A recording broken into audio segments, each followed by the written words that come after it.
Hi friends, welcome back to my channel சிறர்கள். இப்போ நம்மளோட சேனலை ஃபஸ்ட் டைம் பார்க்குறீங்க அப்படின்னா சப்ஸ்கிரைப் பண்ணுங்கள். அப்படியே பக்கத்தில் இருக்க பெல் பட்டனை கிளிக் பண்ணி ஆல்ன்ற ஆப்ஷன் கொடுத்துட்டிங்கன்னா நாங்கள் போடக்கூடிய ஒவ்வொரு வீடியோவும் உங்களுக்கு நோட்டிஃபிகேஷனில் வந்து சேரும்.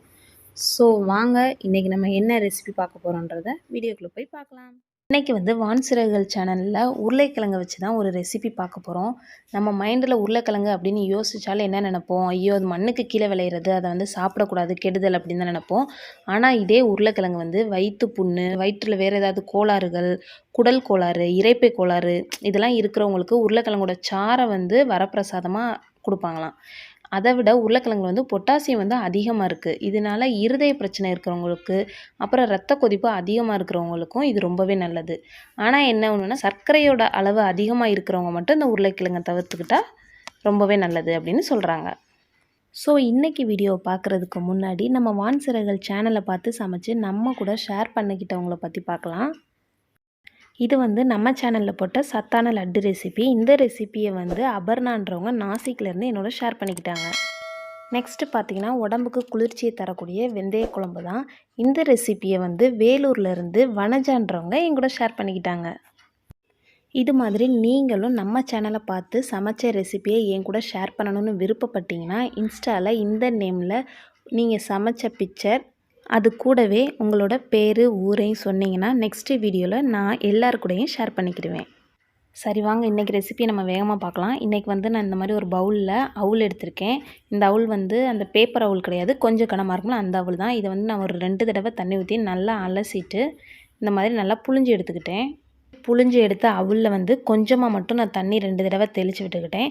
தெளிச்சுட்டு ஒரு தட்டு போட்டு மூடி ஒரு 10 நிமிஷம் ஊற விட்டுட்டேன். இது ஊறுற டயத்துக்குள்ளே நம்ம வந்து பிரெட் க்ரம்ஸ் ரெடி பண்ணிக்கலாம். அதுக்கு வந்து ஒரு ரஸ்க்கு பாக்கெட்டை எடுத்து ரஸ்க்கை மிக்ஸி ஜாரில் சேர்த்து பல்ஸ் மூடில் ஒரு 2-3 தடவை மட்டும் அரைச்சி எடுத்துக்கிட்டேன். இந்த அளவுக்கு இருந்தால் போதும். இப்போ இதை ஓரமாக வச்சுட்டு நம்ம ஊற வச்ச அவுலை பார்க்கலாம். இது நல்லாவே ஊறிடுச்சு.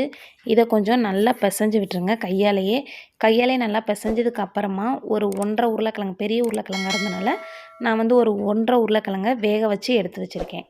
இதையும் நம்ம இந்த அவுலோடு சேர்த்து நல்லா பிசைஞ்சு விட்டுறலாம். இந்த அளவுக்கு நல்லா பிசைஞ்சதுக்கு அப்புறமா இது கூடவே ஒரு பெரிய பச்சை மிளகா, அடுத்து ஒரு மீடியம் சைஸ் வெங்காயத்தை பொடிசாக கட் பண்ணி சேர்த்துக்கிட்டேன். அடுத்ததாக 1 டீஸ்பூன் அளவுக்கு இஞ்சி பூண்டு பேஸ்ட்டு சேர்த்துட்டு 1/4 டீஸ்பூன் மஞ்சள் தூள், 3/4 டேபிள் ஸ்பூன் அளவுக்கு தனி மிளகாய்த்தூள், ஒரு 1/2 டீஸ்பூன் மல்லித்தூள், 1/4 டீஸ்பூன் கரம் மசாலா, தேவைக்கான உப்பு, கொஞ்சம் கொத்தமல்லி இலை, இது எல்லாத்தையும் சேர்த்து நல்லா பிணைஞ்சு எடுத்துக்கோங்க. இந்த அளவுக்கு பிணைஞ்சதுக்கப்புறமா நம்ம ரெடி பண்ணி வச்சுருக்க பிரெட் க்ரம்ஸையும் இது கூட ஆட் பண்ணிக்கலாம். இதையும் ஆட் பண்ணி நல்லா பிணைஞ்சி எடுத்துகிட்டு நம்மளுக்கு தேவையான சைஸில் ஒரு உருண்டையாக உருட்டி அதை வந்து நம்ம கட்லெட் ஷேப்புக்கு நம்ம வச்சுக்கலாம். ரவுண்டாகவும் வேணும்னா வச்சுக்கலாம், இல்லை சதுரமாக வேணும்னாலும் வச்சுக்கலாம். நம்மளோட இஷ்டம் போல் எந்த சைஸுக்கு வேணுமோ, குழந்தைகளுக்கு பிடிக்குமோ அந்த மாதிரி பண்ணுங்கள். நான் வந்து இன்றைக்கி ரவுண்ட் சைஸில் தான் வச்சுருக்கேன். இந்த மாதிரி எல்லாத்தையும் ரெடி பண்ணி வச்சுட்டு இன்னும் கொஞ்சம் கிறிஸ்பியாக இருக்கணுன்றதுக்காக நான் இன்னும் கொஞ்சம் மேலே பிரெட் க்ரம்ஸை வந்து ஆட் பண்ணிக்கிறேன். இன்றைக்கி வந்து நான் ஷாலோ ஃப்ரை தான் பண்ண போகிறேன். நீங்கள் டீப் ஃப்ரை வேணும் அப்படின்னாலும் பண்ணிக்கலாம். பட் ஆயில் நிறையா எடுத்துக்கிற மாதிரி இருக்கும் அப்படின்றதுக்காக நான் வந்து ஷாலோ ஃப்ரை பண்ணுறேன். ஒரு பக்கம் நல்லா ஃப்ரை ஆனதுக்கப்புறமா நம்ம இன்னொரு பக்கமும் திருப்பி போட்டுக்கலாம். இந்த மாதிரி 2 பக்கமும் திருப்பி போட்டு நல்லா ஃப்ரை பண்ணிக்கோங்க. கொஞ்சம் மெதுவாக பார்த்து எடுங்க, ஏன்னா நம்ம எல்லாமே சாஃப்டான பொருள் தான் ஆட் பண்ணியிருக்கோம். ஸோ உடஞ்சிராமல் மெதுவாக இந்த மாதிரி 2 பக்கம் ஃப்ரை ஆனதுக்கப்புறம் இதை நம்ம ஒரு பிளேட்டுக்கு மாற்றிக்கலாம். இதே மாதிரி நம்ம எல்லாத்தையும் ஃப்ரை பண்ணி எடுத்துக்கலாம். இதை வந்து குழந்தைங்களுக்கு ஸ்கூல் விட்டு வரும்போது ஈவினிங் டைமில் செஞ்சு கொடுக்கும்போது வயிறும் ஃபுல்லாகவும் டேஸ்ட்டும் நல்லாயிருக்கும். நம்ம அவ்வளோ சேர்த்துருக்கனால அது இன்னுமே சத்தையும் கொடுக்கும் குழந்தைங்களுக்கு. ஸோ கண்டிப்பாக இதை ட்ரை பண்ணி பாருங்கள்.